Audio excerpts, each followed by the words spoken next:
When it comes to gaming and entertainment, nothing beats investing in a solid gaming mouse.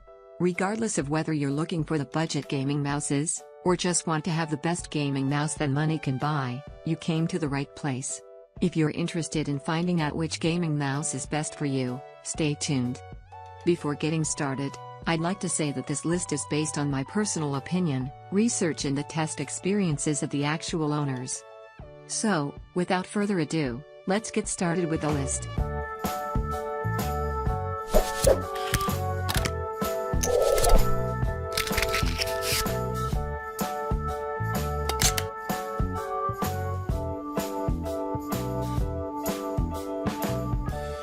Wireless mice can be very expensive and unsuited to gaming, but Logitech's G703 is different.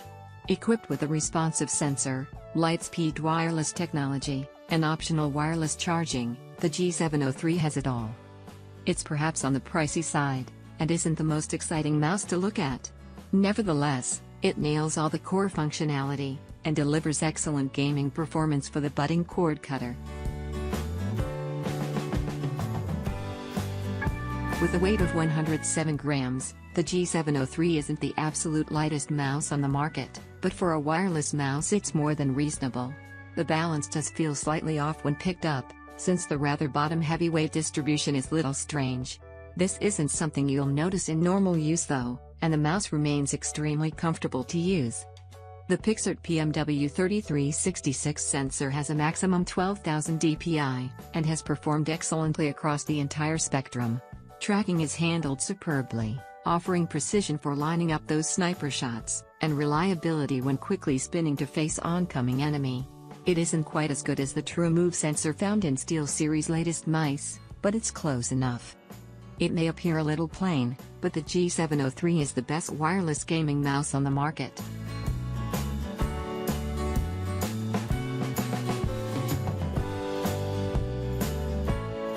The UtechSmart Venus MMO gaming mouse is outfitted with 16,400 dpi high-precision laser sensor that shifts the balance between the keyboard and mouse with its 19 MMO optimized buttons, as well as 5 savable memory profiles and a piece weight tuning set. The UtechSmart Venus is a mid-range gaming mouse that possesses all features a MMO warrior would need. In terms of performance and design, the mouse bears a striking resemblance to the top-notch Razer Naga and the Logitech G600, considered the jewels in the crown of the best gaming mouse for MMO. The Venus provides a stunning accuracy. It is equipped with a powerful Avago ADNS 9800 sensor that ensures brilliant tracking on almost all surfaces. If you are planning to use the mouse on a glass surface, you'd better have a look at the best gaming mouse pads, though. The Venus offers the whopping 16,400 max dpi. I have no idea who would need such an absurdly high sensitivity level, but this is a nice feature to have anyways. The lowest DPI setting of the Venus is 50. The arrow keys behind the scroll wheel let you switch between 5 custom DPI settings: 1000, 2000, 4000, 8200, and 16400, respectively. To squeeze out the full potential of the Venus, you should spend some time customizing the mouse via the software. The customization options include polling rate adjustments, macro creation, button assignment, lighting options, and even scroll wheel behavior modifications. The General tab allows you to remap any of the 18 mouse buttons, assign up to 5 profiles, change the pointer speed, scroll speed, acceleration, polling rate, etc.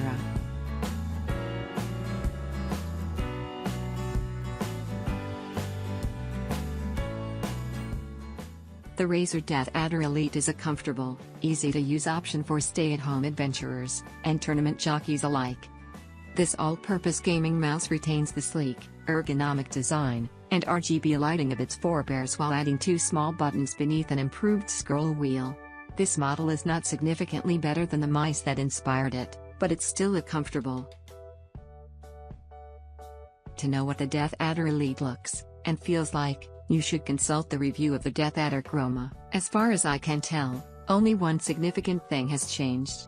The peripheral is still 5.00 by 2.76 by 1.73 inches in size, and ergonomically contoured on both sides, and still offers textured grips for both the thumb and the outermost two fingers. Like its predecessors, the DeathAdder Elite runs on the Razer Synapse 2.0 software. This clean, navigable interface lets you program buttons, create profiles, and link them with games, alter the RGB lighting, calibrate the mouse for different surfaces, adjust the DPI, and tinker with all sorts of other settings.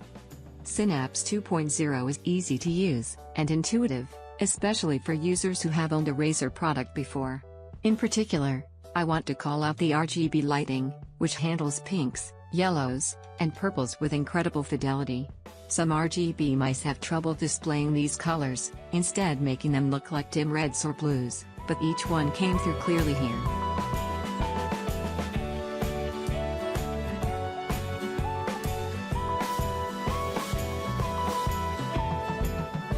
The latest version of the Mamba uses Razer's newest laser sensor technology, which supports an absolutely bonkers 16,000 dpi sensitivity, 50 Gs of acceleration, and speeds up to 210 inches per second. Suffice it to say, even the craziest Twitch mouser isn't going to be able to whip this thing around their desk fast enough to trip it up.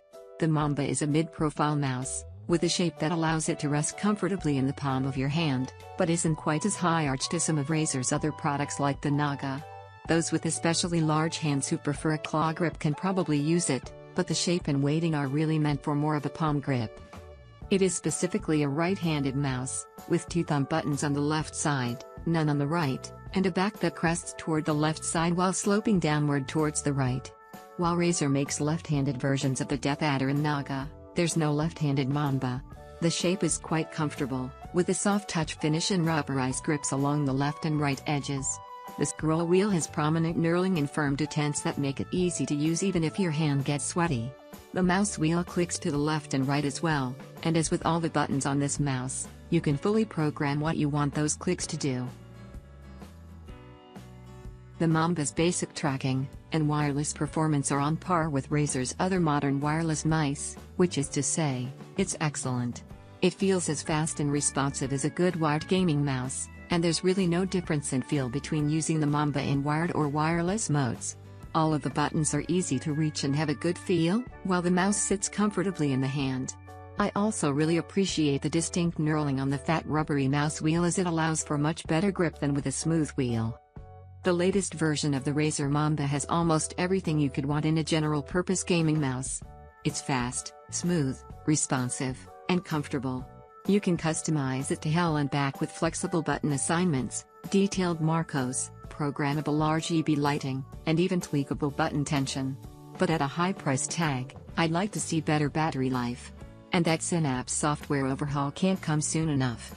Finally, if you really don't care about wireless and just want the Mamba's other features, you can get a Tournament Edition version for a bit cheaper, but that model also lacks the ability to adjust the clicking force.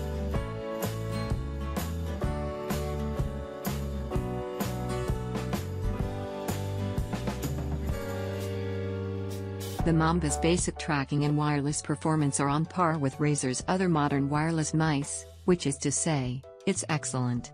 It feels as fast and responsive as a good wired gaming mouse, and there's really no difference in feel between using the Mamba in wired or wireless modes. All of the buttons are easy to reach, and have a good feel, while the mouse sits comfortably in the hand. I also really appreciate the distinct knurling on the fat rubbery mouse wheel, as it allows for much better grip than with a smooth wheel. The latest version of the Razer Mamba has almost everything you could want in a general-purpose gaming mouse. It's fast, smooth, responsive, and comfortable. You can customize it to hell and back with flexible button assignments, detailed marcos, programmable RGB lighting, and even tweakable button tension. But at such a big price tag, I'd like to see better battery life. And that Synapse software overhaul can't come soon enough. Finally, if you really don't care about wireless and just want the Mamba's other features, you can get a Tournament Edition version for a bit less, but that model also lacks the ability to adjust the clicking force. Thanks to the Proteus Core's large, sensibly spaced buttons, the mouse does a good job of controlling games from just about any genre. We tried it with BioShock Infinite, StarCraft 2, Batman, Arkham City and World of Warcraft, and found it equally suited to first-person shooter, real-time strategy, action/adventure and massively multiplayer online games. Logitech took the already excellent G500S and remedied its few flaws, leaving a product that's both more streamlined and more robust. If you have very specific needs, such as tournament-level FPS play or endgame MMO content, the Proteus Core may prove passable. For anyone else, it's hard to imagine a better generalist gaming mouse. Mouse manufacturers, take note, the Proteus Core is a standard to beat.